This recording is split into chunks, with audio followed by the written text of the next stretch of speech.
Hi everybody, welcome back to Indycar. My name is Gordon Ross. Today's show on Monday looks at three different items. The first one being the announcement by the Conservative government that there will be no customs union after we leave the EU. And not even just that there will be no customs union, but there will be nothing even resembling a customs union. There will be no convergence, there will be no arrangements or anything similar to a customs union. That has been thrown out of the window today. The hard right Brexiteers have obviously had their way and have leant on the Prime Minister and said Brexit must mean Brexit, and that means if we leave the EU we don't dabble in the single market, we don't dabble with a customs union. Now, what does the customs union or lack of it mean for Scotland or even the rest of the United Kingdom? Well, very simply put, a customs union at the moment allows Scotland to trade into and out of the European Union without paying any extra taxes on its goods or services. So that means that when trade is done between, say, Scotland and France, Scotland and Germany, or wherever it might be, that is done on an even playing field, where people buying or selling goods and services between the countries do not have to pay any kind of additional taxation in order to buy or sell their goods or services. Once a customs union has been stopped, which is what is being proposed at the moment, and if there is nothing to replace it, no agreement, no convergence, no arrangements of any sort, then it means that there will be additional taxes levied on goods coming into the United Kingdom, or Scotland in our case, and goods leaving and entering the European Union. So it means the Europeans will tax our goods and we will tax theirs as they enter our space, if you like. Is it good for us? Well, no, it's obviously not good for us, because it puts the price of goods and services up dramatically, depending on how much the tax levies are. In World Trade Organization levies, they are gigantic.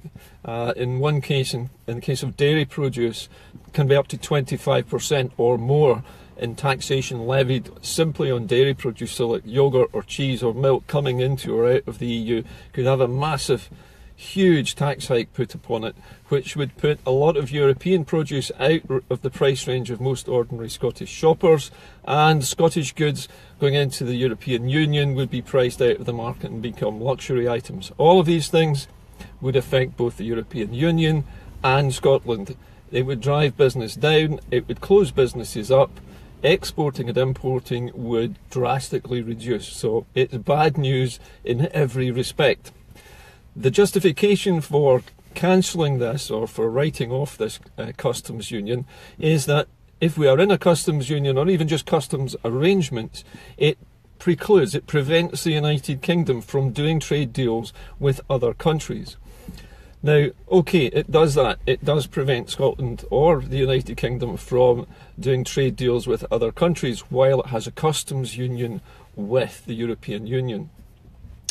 So it is a limiting factor. If you're going to Brexit and you want to leave Europe completely behind, then you would naturally do this. But you have to accept the consequences, and the consequences will be mass unemployment, closure of businesses, a huge drop in the exports into Europe and the imports from Europe. So in other words, we would isolate ourselves needlessly and drive our exporters out of business, just because somebody else wants to shut out immigrants from their part of the United Kingdom. Now, I said in a post a while ago that the chaos that we are seeing now is the result of trying to take 4 countries out of the EU when only 2 of those countries have agreed to do so. The other 2 have refused. Northern Ireland and Scotland have refused. They've voted against leaving the European Union. And remember, Britain is not a single country. It's 4 countries in a union as well. It's another type of union. And we cannot, as Scots, ever outnumber our English union partners in the UK. And so the only way we could ever actually get our own democratic way in terms of Europe is if we were separate from the United Kingdom and we were able to vote democratically ourselves about how we want to deal with the European Union and what trading arrangement we would like. So we'll come back to that later on. Now, also this week, the Scottish National Party government has this week announced, and I think it was Mike Russell who said this, that he wanted to see the details of the leaked documents which outline the economic impacts of 3 different versions of Brexit. Now, these are the ones which were leaked to BuzzFeed last week and which have been widely circulated everywhere on the internet. Everybody has seen the headline figures, and yet the British government is saying to the Scottish government that we're not going to show you all of it, and if we do show you it, it's going to be in controlled circumstances and you mustn't show it to anybody else. Well, I'm afraid the cat's out of the bag really with this. And Mike Russell quite rightly has said that if the British government provides this information, that the Scottish government will publish it and show it to the public, to the voters of this country, because, as he points out, if you're going to be asked to make a decision to leave the European Union, you must know what the full consequences are going to be. Otherwise, people have voted for something blindly on the basis of a series of lies and distortions. Okay, so as well as this revealing this information, one of the things that the British government has said that they don't want to have happen is they don't want the information to be made public, not the details of it anyway, because, as they put it, it would compromise their negotiating position. Now, their negotiating position, for anybody who's in any doubt about what it is A, they don't know what they want, and B, their negotiating position is basically prostrate on the ground in front of the European Union because they don't have anything to negotiate with. The European Union will decide what the United Kingdom gets. The United Kingdom has now indicated that it will not have a customs union with the EU, and that means that it can't really have any kind of trade deal, because in order to have a trade deal it would need to have a customs union. In order to have a trade deal it must accept the free movement of capital, of goods and services, and the free movement of labour. And the free movement of labour is a red line for the UK government. They will not accept it. And because they won't accept that free movement of labour, that immigration in and out, because they won't accept that, there can be no trade deal at all. So if you add up what's been happening this week, you've got a British government which says it's not going to have any kind of customs union or anything that even resembles a customs union. That fact alone means that prices are going to skyrocket. How much they go up is largely irrelevant. They're going to go up. Taxes will be levied on everything moving in Europe into and out of the UK. We know that will happen because that's what lack of a customs union means. The fact that we cannot, or the British government cannot accept the movement of workers into and out of the United Kingdom on a free basis, the fact that they will not accept that means no free trade agreement, because a free trade agreement is predicated on the movement of people, goods, services and capital, the same as being in the European Union. So the way things are looking, we are definitely heading for a hard Brexit. All that's waiting to happen really is for it to be finally admitted by the United Kingdom government that is what's going to happen. But it's becoming more and more obvious. The BuzzFeed leak in the past week means that the information about the damage to the UK economy is already in the public domain. There is no reason why the UK government should not publish it. It's already out there. Now, the third point today is, while all of this is still going on, I've been doing a little bit of research into the powers, the 111 or more powers that were due to be repatriated back to the Scottish Parliament, but which have not been, and which we now know are going to be repatriated to David Mundell, who is not a government, who has not formed any kind of government in Scotland, has no right to wield these powers here. These powers should have gone to the democratic houses of Parliament in Scotland, not in England, but they haven't. While I was looking at these, there's a lot of detail actually about what these powers allow you to do. But one of the interesting things I found out, apart from the fact that they govern things like agriculture and fisheries, they also govern the use of pesticides, herbicides and chemicals in farming. They govern the use of the land, they govern the way wildlife is protected, They govern the way that our drinking water is protected and the purity of the groundwater is protected. They govern everything to do with the environment. And they are going to fall into the hands of a party which is in favour of fox hunting, which is in favour of all kinds of blood sports, and is in favour of a monoculture of sheep farming and grouse moors in the Highlands. So I think you can see where this is going. Now, also interestingly, the powers extend into things like the control of the environment and the way that pollution is monitored and what the standards are. Now that, I would say to you, is the most dangerous power of all to give to a Tory, because the Tories, as we know, is their stated policy to frack for gas everywhere that they can in the United Kingdom, and that includes most of central Scotland and most of the central belt, including some of the lowland parts of Scotland.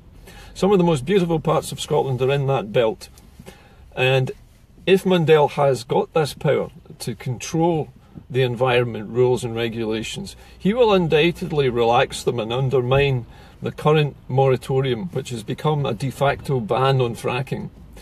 And if he does this and waters down the rules, he will succeed in getting Scotland fracked. Even though the Scottish Government has banned it, he might be able to subvert the rules and regulations governing the way the environment is monitored. And also, on top of that, the rules governing things like the dumping of waste. Particularly, I would be worrying about the purity of the seawater and the dumping of nuclear waste.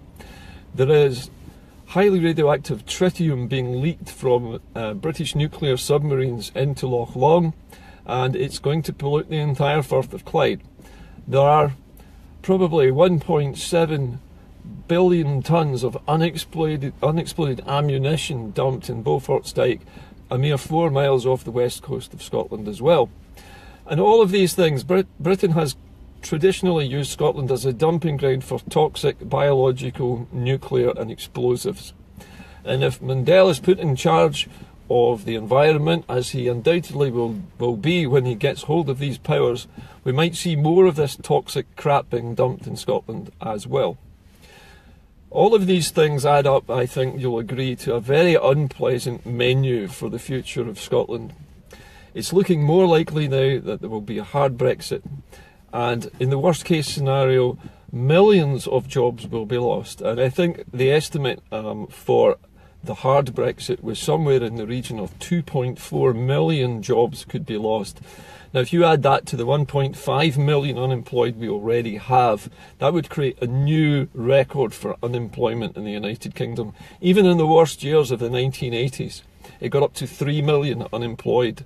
But having 2.4 million added to 1.5 million would push it right over that record level and would produce probably the deepest, not just recession, but a depression in the British labour market, which would be very difficult for us to recover from.